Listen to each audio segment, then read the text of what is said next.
เรื่องเล่าขานเกี่ยวกับกระดาน VG หลายคนคงรู้จักกระดานโอยาหรือกระดาน VG ซึ่งเป็นเหมือนประตูบานหนึ่งที่นำพาเราเข้าสู่โลกที่ลี้ลับโลกที่เสียงกระซิบของวิญญาณดังชัดกว่าเสียงในใจและบางครั้งมันก็อันตรายจนเกินกว่าใครจะจินตนาการได้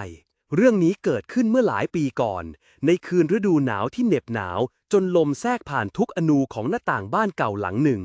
คล้ายกับความหนาวเหน็บที่กำลังคืบคลานเข้าสู่หัวใจของเด็กวัยรุ่น3 คนลินดา นิกกี้ และทอมพวกเขาทั้ง3 คนเป็นเพื่อนสนิทกันมาตั้งแต่เด็กแต่ความสัมพันธ์ของพวกเขาเริ่มสั่นคลอนเมื่อเจสสิก้าเพื่อนในกลุ่มอีกคนหนึ่งประสบอุบัติเหตุเสียชีวิตอย่างกระทันหันความรู้สึกผิดและคำถามมากมายวนเวียนอยู่ในใจของทุกคนเจสสิก้าเป็นเด็กสาวร่าเริงแจ่มใสและเต็มไปด้วยพลังงานเธอไม่น่าจะจากไปแบบนี้ความเศร้าโศกเสียใจทำให้พวกเขาตัดสินใจทำในสิ่งที่ไม่ควรกระทำนั่นคือการใช้กระดาน VG เพื่อติดต่อกับเจสสิก้าพวกเขาหวังเพียงว่าจะได้ยินเสียงของเธออีกครั้งได้รู้ว่าเธอสบายดีและอาจจะขอโทษเธอสำหรับบางเรื่องที่ยังติดค้างในใจในคืนนั้นลินดาผู้เป็นคนชวนนำกระดาน VG เก่าแก่ที่เธอได้รับตกทอดมาจากย่ามาวางไว้กลางห้องนั่งเล่นที่มืดมิดมีเพียงแสงเทียนริบหรี่ไม่กี่เล่มที่ส่องสว่างพอให้เห็นหน้าซีดเผือดของเพื่อนทั้ง3นิกกี้ดูท่าทางประหม่าและไม่เต็มใจนักส่วนทอมแม้จะพยายามดูเข้มแข็งแต่แววตาของเขาก็ฉายชัดถึงความลังเลและความหวาดกลัวเราเริ่มกันเลยนะลินดาเอ่ยเสียงสั่นพลางวางปลายนิ้วลงบนแพลนเชตหรือแผ่นไม้รูปหัวใจที่ใช้เคลื่อนที่บนกระดานนิกกี้และทอมวางนิ้วตามอย่างช้าๆกระดาน VG เองก็มีวิธีเล่นที่ค่อนข้างเฉพาะและควรทำอย่างระมัดระวังพวกเขาเริ่มต้นด้วยการทำความสะอาดกระดานด้วยผ้าสะอาดหรืออาจจะฉีดน้ำมนต์เบาๆเพื่อชำระล้างพลังงานที่ไม่พึงประสงค์ในกรณีที่เชื่อเรื่องไสยศาสตร์ขั้นตอนต่อไปคือการสร้างบรรยากาศบางคนจะจุดเทียนจุดธูปหรือเปิดเพลงเบาๆเพื่อให้จิตใจสงบและที่สำคัญที่สุดคือห้ามพูดเล่นหรือทำเป็นเรื่องสนุกเด็ดขาดเพราะการทำเช่นนั้นอาจจะดึงดูดอะไรบางอย่างที่ไม่พึงประสงค์เข้ามา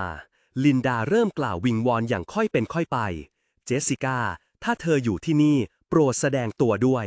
ความเงียบเข้าปกคลุมห้องมีเพียงเสียงลมหายใจของทั้ง3ที่ดังแข่งกับเสียงหัวใจที่เต้นรัวทันใดนั้นเองแพลนเชตก็เริ่มเคลื่อนไหวช้าๆขยับไปที่ตัวอักษร H แล้วก็ไปที่ E จากนั้นก็ L และ L H E L L ทอมสะกดเสียงพร่า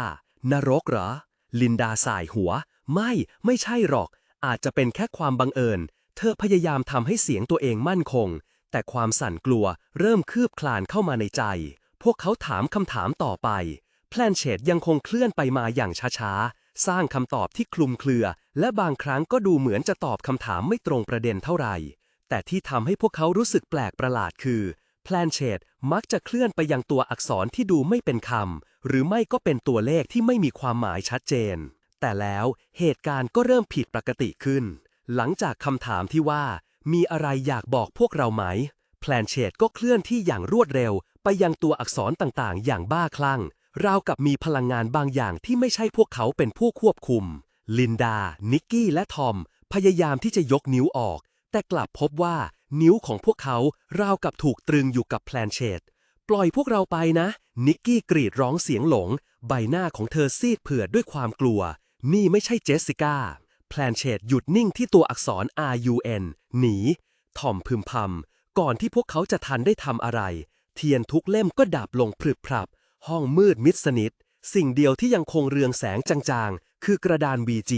และที่น่าขนลุกคือสัญลักษณ์ดวงตาที่อยู่ตรงกลางของกระดานดูเหมือนจะจ้องมองมาที่พวกเขาอย่างเย็นเยือกเสียงกระซิบแผ่วเบาที่ไม่ใช่เสียงลมแต่เป็นเสียงที่เย็นเยือกและเต็มไปด้วยความอาฆาตเริ่มดังขึ้นรอบตัวพวกเขา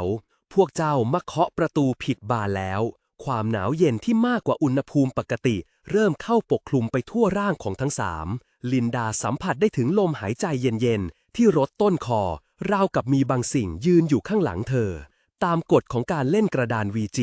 เมื่อรู้สึกถึงความผิดปกติหรือเมื่อการติดต่อเริ่มนำไปสู่สิ่งที่ไม่พึงประสงค์สิ่งที่ต้องทำคือยกนิ้วออกจากแพลนเชตทันที แล้วพูดว่า Goodbye หรือลาก่อนเพื่อเป็นการปิดประตูแห่งการติดต่ออย่างเป็นทางการแล้วไม่ควรทิ้งกระดานไว้โดยไม่มีการปิดการสื่อสารเพราะนั่นอาจทำให้วิญญาณหรือพลังงานที่ถูกเรียกมายังคงวนเวียนอยู่รอบๆการทำลายกระดานด้วยการเผาหรือตัดเป็นชิ้นเล็กๆก็เป็นอีกวิธีหนึ่งแต่บางคนก็เชื่อว่าควรจะทำเมื่อแน่ใจแล้วว่าไม่มีพลังงานติดค้างอยู่แต่ในสถานการณ์ของทั้ง3คนพวกเขาไม่สามารถยกนิ้วออกได้พลังงานที่ไม่รู้จักจับพวกเขาไว้และเหมือนจะสนุกกับการทรมานประสาทของพวกเขาฉันขอโทษฉันขอโทษลินดาร้องไห้สะอึกสะอื้นทันใดนั้นเสียงกรีดร้องของนิกกี้ก็ดังขึ้นเธอเห็นเงาตะคุ่มคลุมรูปร่างบิดเบี้ยวเคลื่อนผ่านไปตรงหน้าเธออย่างรวดเร็วส่วนทอมรู้สึกเหมือนมีอะไรบางอย่างจับข้อเท้าของเขาไว้แน่นจนเขาล้มลงไปกับพื้นและก่อนที่เขาจะทันได้มองเห็นอะไรอีกแพลนเชตก็ขยับไปที่ตัวอักษร DIE อย่างรวดเร็ววินาทีนั้นเองประตูห้องก็เปิดผางออกพร้อมกับแสงไฟที่สว่างจ้าพ่อแม่ของลินดาที่กลับมาถึงบ้านพอดีเห็นลูกสาวและเพื่อนๆในสภาพหวาดกลัวใบหน้าซีดเผือดและนิ้วยังคงวางอยู่บนแพลนเชตที่กำลังเรืองแสงอย่างน่าขนลุกด้วยความตกใจพ่อของลินดารีบปรีเข้ามาคว้ากระดาน VG ออกไปพลังงานที่ตรึงพวกเขาก็สลายไปพร้อมกัน